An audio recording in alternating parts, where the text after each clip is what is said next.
Terima kasih Anda masih bersama kami. Pemirsa, Stasiun Pasar Senen hari ini dipadati calon penumpang yang memilih mudik lebih awal.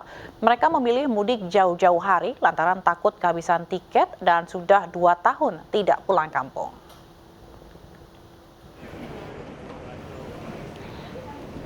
Meski Lebaran masih 3 minggu lagi, namun mulai banyak calon penumpang memadati Stasiun Pasar Senen, Jakarta Pusat. Umumnya para pemudik dengan tujuan Jawa Tengah dan Jawa Timur ini mudik lebih awal karena menghindari kerumunan. Para pemudik juga ingin meluangkan waktu lebih banyak dengan keluarga besar setelah 2 tahun tidak pulang akibat pandemi COVID-19. Untuk mempermudah calon penumpang, Stasiun Pasar Senen menyediakan tes antigen bagi yang belum mendapat vaksin booster. Dan hingga hari ini, tiket perjalanan jarak jauh dari Daop 1 Jakarta tercatat 210.523 tiket sudah terjual.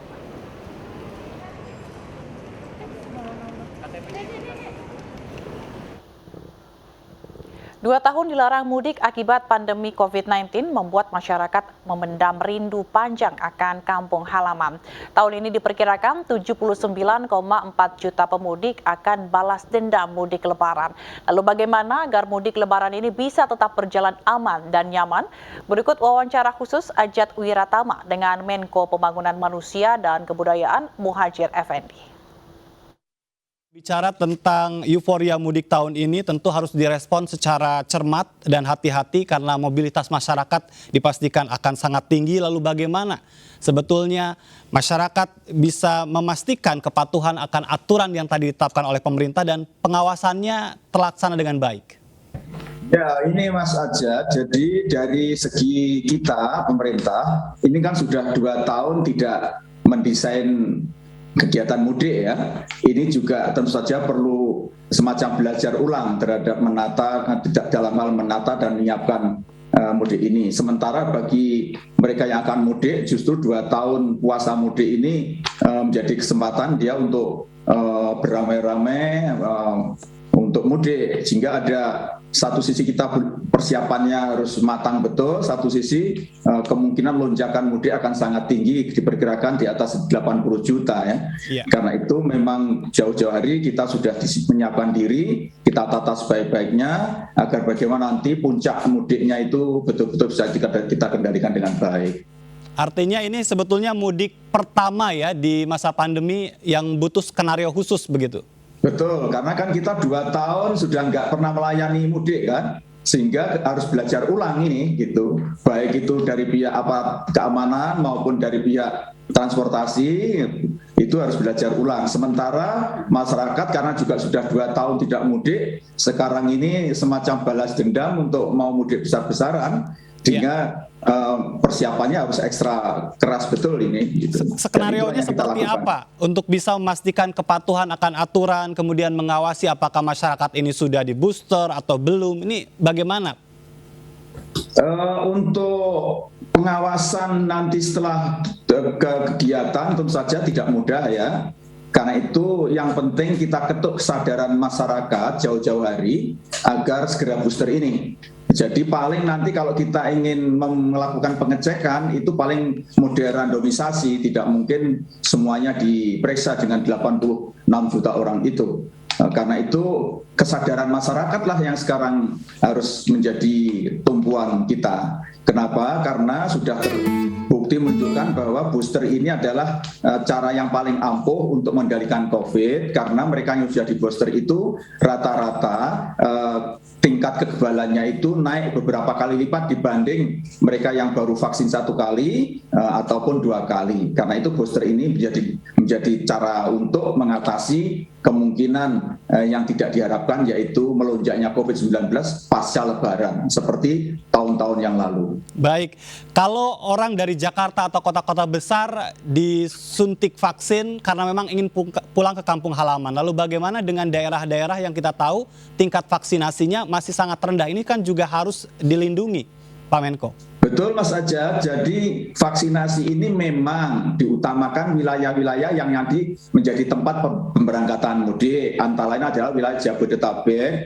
Jawa Barat, Jawa Tengah, dan kota-kota besar di Jawa Timur, dan kota luar Jawa termasuk Medan, Makassar, dan seterusnya. Akan tetapi tempat-tempat yang nanti menjadi tujuan dari mudik juga kita siapkan. Karena itu vaksinasi ini tetap kita gencarkan di semua sektor, di semua bagian, dan kita menggunakan momentum Lebaran ini untuk momentum puasa ini kita adakan namanya vaksinasi Ramadan. Bahkan juga pondok-pondok pesantren. Jadi sekarang ini Pak Menteri Agama juga sudah menggerakkan pondok-pondok pesantren yang santrinya nanti akan pulang ke kampung, itu juga sekarang diadakan booster. Baik, ini terkait dengan mitigasi. Hal apa yang memang menjadi perhatian penting ya selain mengejar vaksinasi COVID-19, Pak Menko? Yang harus disiapkan tentu saja adalah transportasi. Karena itu saya himbau melalui wawancara ini kepada mereka yang akan mudik supaya melakukan rem check, ya. Jadi mengecek kelayakan kendaraan yang akan dipakai, terutama roda 4, kalau memang belum layak segera dimasukkan di bengkel sehingga ketika mau berangkat betul-betul kendaraannya sangat prima. Kemudian mereka yang akan naik menggunakan sepeda motor masih ada alternatif, yaitu naikkan saja sepeda motornya itu kepada kereta api dan ataupun kapal, dan Pak Menteri Perhubungan sudah menjamin bahwa nanti gratis, tidak dipungut biaya. Ini untuk mengurangi jumlah mudik berkendara sepeda motor. Kenapa? Karena beberapa kali pengalaman selama ini kecelakaan lalu lintas dalam masa-masa mudik itu sebagian besar diakibatkan oleh kendaraan sepeda motor. Kemudian untuk jalur udara juga sudah kita siapkan, misalnya untuk wilayah Bandara Soekarno-Hatta itu nanti dua runway, 2 tempat landas pacu semuanya digunakan. Setelah selama ini tidak digunakan, hanya menggunakan 1 landas pacu, nanti untuk Lebaran ini akan 3-tiganya digunakan. Dan sekarang juga sudah pada tahap pembenahan bagian-bagian yang perlu dibenahi karena sudah sekian 2 tahun tidak terpakai. Kemudian jalur laut juga sama, ini kita siapkan. Pak Menhub akan melarang kapal-kapal kecil untuk melakukan pelayanan karena itu akan ngerecoi, akan membuat ribet. Karena itu hanya kapal-kapal besar yang nanti dibolehkan untuk melayani selama mudik ini. Kemudian untuk jalur darat kita juga sudah menyiapkan 2.500 km tol, itu akan kita tata betul. Kemudian melibatkan 48 pengelola jalan tol yang juga sudah kita minta untuk siap-siap. Ada 66 ruas jalan tol yang juga sudah kita siapkan, dan termasuk nanti tempat-tempat pemberhentian itu akan disiapkan juga vaksinasi untuk mereka yang nanti ketahuan ternyata mereka belum vaksin. Kemudian untuk mengatasi kemungkinan kelangkaan bahan bakar BBM, nanti di samping disediakan di tempat-tempat depot BBM itu disiapkan juga kendaraan termasuk jenis sepeda motor untuk membawa bensin, membawa BBM untuk diantar ke tempat-tempat daerah macet, sehingga mereka-mereka yang terbentur oleh kemacetan itu tidak akan mengalami hambatan ketika membutuhkan BBM di tempatnya itu. Dan ini sudah kita siapkan semua, koordinasinya dengan Kementerian Perhubungan, Kementerian BUMN, Pertamina nanti akan bergerak bersama-sama untuk membantu, termasuk